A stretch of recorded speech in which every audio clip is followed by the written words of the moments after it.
When we first encounter these words, there's a tendency to pass over them quickly, nodding in agreement as if we've understood something profound. But have we really understood? Or have we merely collected another spiritual concept to store away in the mind's vast warehouse of ideas?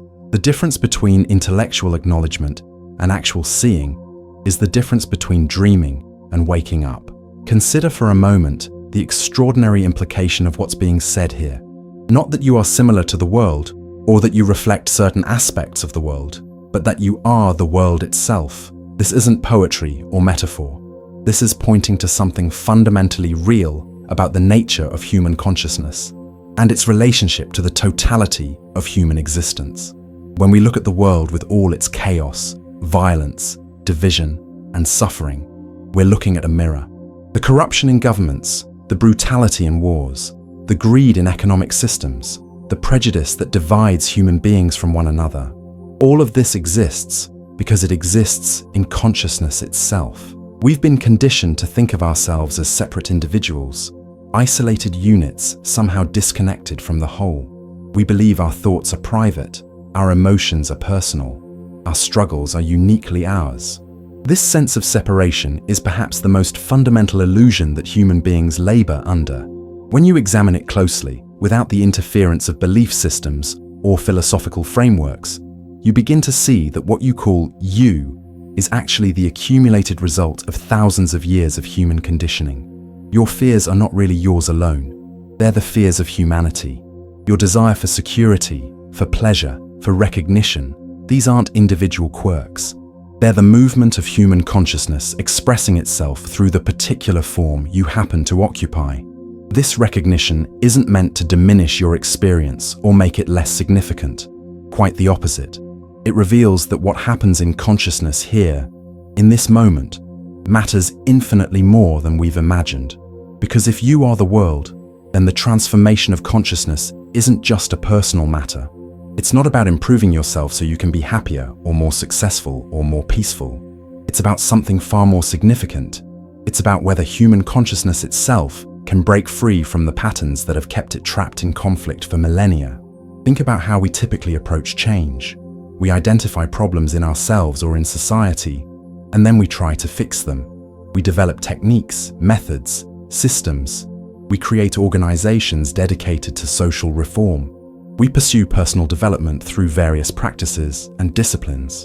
And what happens? We may achieve certain modifications, certain surface-level improvements, but the fundamental patterns remain untouched. The violence continues, perhaps in more sophisticated forms. The division persists, perhaps with different labels. The suffering goes on, perhaps with better management strategies. Why? Because we're trying to change the expression without understanding the root. We're treating symptoms without seeing the disease. The disease is the fragmentation of consciousness itself, the sense of separation that creates the me and the not me, the us and the them.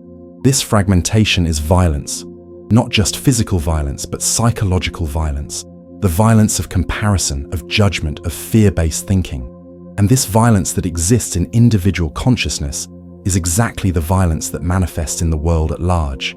When there's ambition in consciousness, when there's the drive to become something other than what is, that ambition creates conflict.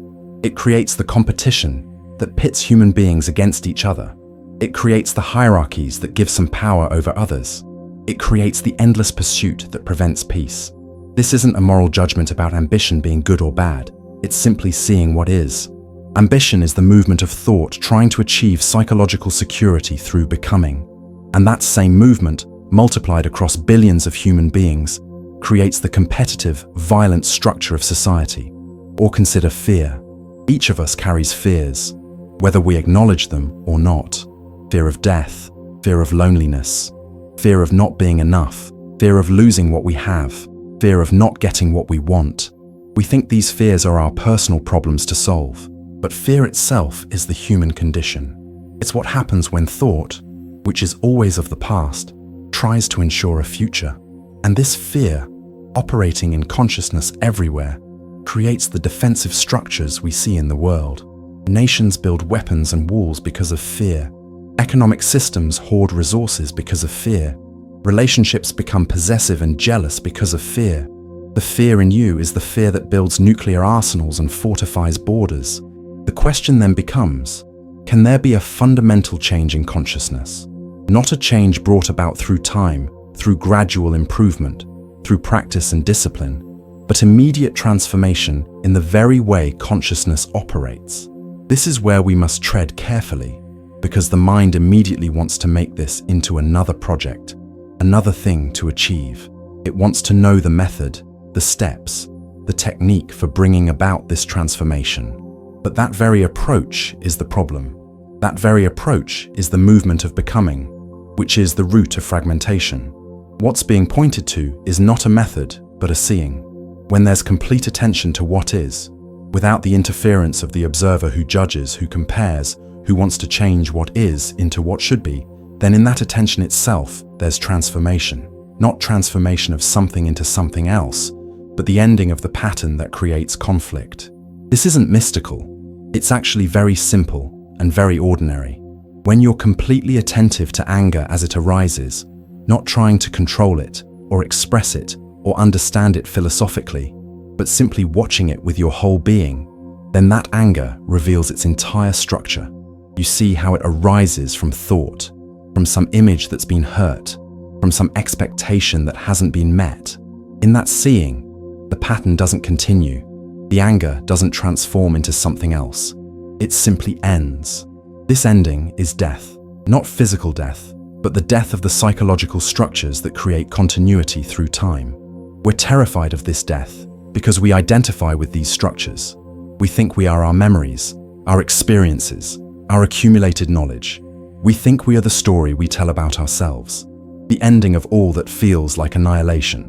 But is it? Or is it actually the ending of an illusion? When there's no psychological continuity, no story, no image of me, what remains is simply what is. Life flowing without the interference of the self-centered movement of thought. This has enormous implications for how we live. When there's no center, there's no conflict. Not because conflict has been resolved, but because the entity that's in conflict doesn't exist. When you're not operating from a position of defending an image, maintaining a reputation, pursuing a goal, then relationship becomes entirely different. You can meet another human being without the screen of judgment and comparison. You can look at the world without immediately categorizing everything as desirable or undesirable, friend or enemy, mine or yours. Now someone might object, if everyone lived this way, wouldn't society collapse? Don't we need ambition to drive progress? Don't we need fear to keep us safe? Don't we need the sense of individual identity to function? These questions come from thought trying to project what would happen if these patterns ended. But thought can't possibly know what life would be like beyond its own movement, just as a person in prison can't imagine true freedom by thinking about it. Thought can only create modified versions of what it already knows. What we can see clearly is what the current mode of consciousness has created. Thousands of years of civilization, and we still have war. We still have starvation amidst plenty. We still have psychological suffering on a massive scale. All our technological advancement, all our sophisticated philosophy and psychology, all our religious and spiritual traditions, and fundamentally, nothing has changed in human consciousness. We're still violent, still afraid, still fragmented. Isn't it obvious that something entirely different is needed? Not a better version of the same consciousness, but a complete revolution in consciousness itself. This revolution cannot be organized. It cannot be brought about through collective effort. Organizations, movements, systems, these all operate within the field of time and becoming. They may achieve certain reforms, certain improvements in conditions, and these have their place, but they cannot touch the root of the problem, which is the fragmented consciousness that creates all the external problems. The revolution must happen in consciousness itself, which means it must happen where consciousness is, which is here, now, in you. When this is truly understood, not as an idea but as a living reality, the sense of responsibility becomes total. Not the burden of guilt or duty, but the simple recognition that the state of the world is not something separate from the state of consciousness here. If there's violence in you, in the form of anger, hatred, judgment, comparison, ambition, greed, envy, you are contributing to the violence in the world, not symbolically, but actually. If there's fear in you, you are adding to the climate of fear that dominates human life. If there's fragmentation in you, the sense of being separate and therefore in conflict with others, you are perpetuating the divisions that lead to war and suffering. But equally, if there's radical change in consciousness here, that change affects the whole, not in some mystical way, but through actual relationship. When you interact with another human being from a state of wholeness rather than fragmentation, that interaction is entirely different. There's no manipulation, no hidden agenda, no violence, and that quality of interaction affects the other person. It challenges their patterns. It offers a different possibility, not through preaching or convincing, but through simply being different. This is why all the emphasis on changing society while leaving consciousness untouched is ultimately futile. We create better political systems, and they become corrupt because they're run by consciousness that's fundamentally corrupt. Not corrupt in the sense of being evil, but corrupt in the sense of being fragmented, operating from self-interest, driven by fear and ambition. We create religions meant to bring about love and peace, and they become sources of division and violence because they're operated by consciousness that doesn't understand what love actually is. Love isn't an ideal to be pursued or a sentiment to be cultivated. Love is what is when the self isn't. When there's no center grabbing, holding, demanding, fearing, love is simply there as the natural state of being. The difficulty is that we want transformation without disruption. We want to change the world while keeping ourselves fundamentally the same. We want peace, but we don't want to give up our nationalism, our tribalism, our identification with particular groups. We want equality, but we don't want to give up our sense of being superior in some way. We want freedom from suffering, but we don't want to let go of the attachments and desires that create suffering. This simply cannot work. It's like wanting to have light while refusing to open the curtains. Opening the curtains, in this analogy, is looking at what is without distortion. Most of the time, we don't actually look at what is. We look at our ideas about what is. We look through our conclusions, our beliefs, our conditioning. When someone behaves in a certain way, we don't see their behavior freshly. We see it through the filter of our past experiences, our prejudices, our concepts about how people should behave. When an emotion arises, we don't observe it directly.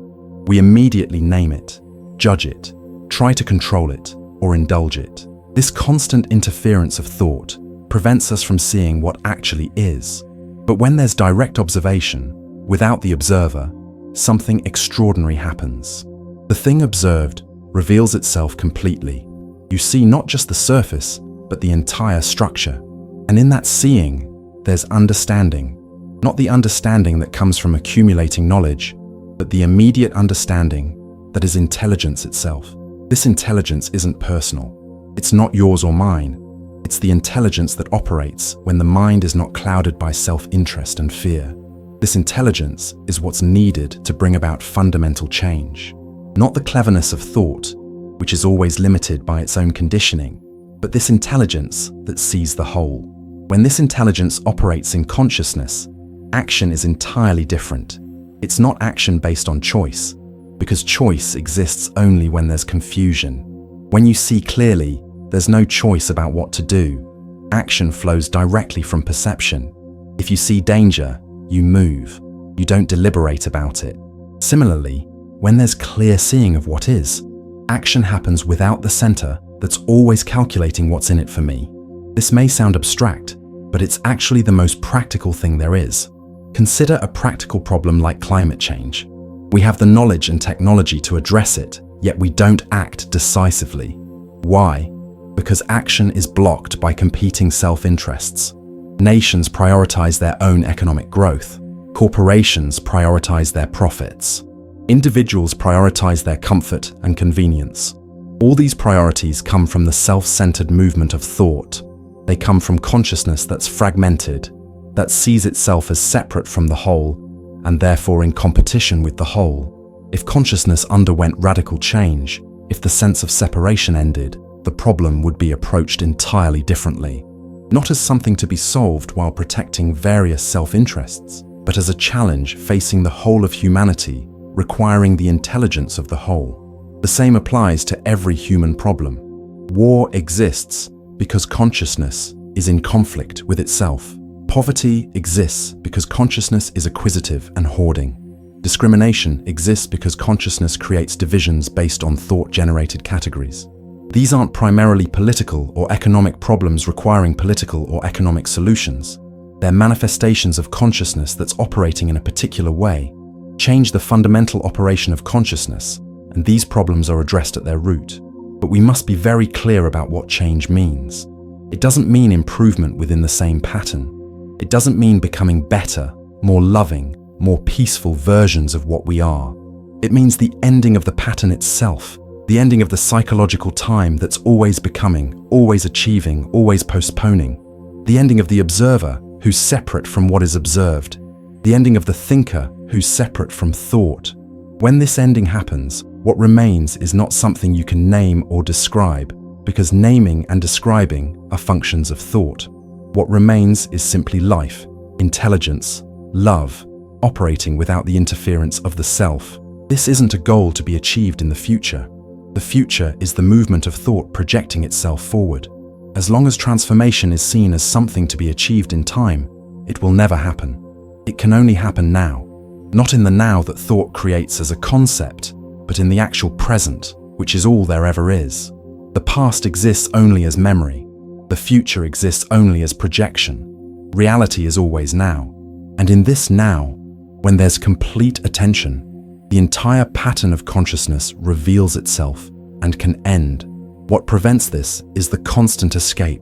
We're always escaping from what is into something else, into entertainment, into work, into relationships, into beliefs, into experiences, into knowledge, into hopes and dreams. All these movements are escapes from the simple fact of what is, and what is might be loneliness or fear or emptiness or confusion. We don't want to face it, so we run. But the running is what gives continuity to what we're running from. The moment we stop running and face what is completely, it transforms. Not into something better, but the pattern ends. This requires tremendous energy. Not the energy of will, which is the energy of resistance and conflict, but the energy that comes when there's no dissipation. Most of our energy is dissipated in conflict, in the constant movement away from what is toward what should be. When this movement stops, that energy is available, and that energy itself is the fire that burns away the old patterns. Understanding all this isn't a matter of memorizing ideas or agreeing with concepts. Understanding is seeing, and seeing happens when the mind is quiet, not made quiet through discipline or control, but quiet because it's completely interested in what is being looked at. When you're deeply interested in something, the mind becomes naturally quiet. All its usual chattering stops because attention is total. In that attention, in that silence, there's seeing, and that seeing is the beginning and the end of transformation. So we return to where we began. You are the world, not as a poetic statement or a philosophical position, but as actual fact. The greed in you is the greed that creates economic exploitation. The violence in you is the violence that creates war. The fear in you is the fear that creates defensive borders and weapons. And equally, if there's love in you, that love affects the whole. If there's intelligence in you, that intelligence illuminates. If there's peace in you, that peace radiates. This means the most important thing a human being can do isn't to join the right organization or support the right cause or believe the right things, though these may have their place. The most important thing is to understand oneself completely, to see the entire movement of consciousness with all its tricks and deceptions and escapes, to see how thought creates the thinker, and then the thinker claims to control thought, to see how desire creates attachment, and attachment creates fear, and fear creates violence. To see all this not as theory, but as actual fact operating in consciousness. When this seeing is complete, there's freedom. Not freedom to do what you want, which is just another form of bondage to desire, but freedom from the known, freedom from the past, freedom from the psychological time that keeps consciousness trapped in patterns. in that freedom, life is completely different. Not better or worse, because those are comparisons made by thought. Simply different, in a way that thought cannot grasp or describe. This is what's being pointed to when we say that if there's change in you, there will be change in the structure of society, because you are not separate from society. Society is the relationship between human beings, and relationship is based on consciousness. Change consciousness fundamentally, and relationship changes fundamentally, and therefore society changes fundamentally. Not through time, not through gradual progress, but immediately, as consciousness itself undergoes this radical transformation. The question that remains is whether this transformation will actually take place, whether human consciousness, after thousands of years of conflict and suffering, can break free from the patterns that have held it captive. This isn't a question that can be answered theoretically. It can only be answered in living, in the actual observation of what is happening in consciousness from moment to moment, in the willingness to see without distortion, without escape, without hope or fear.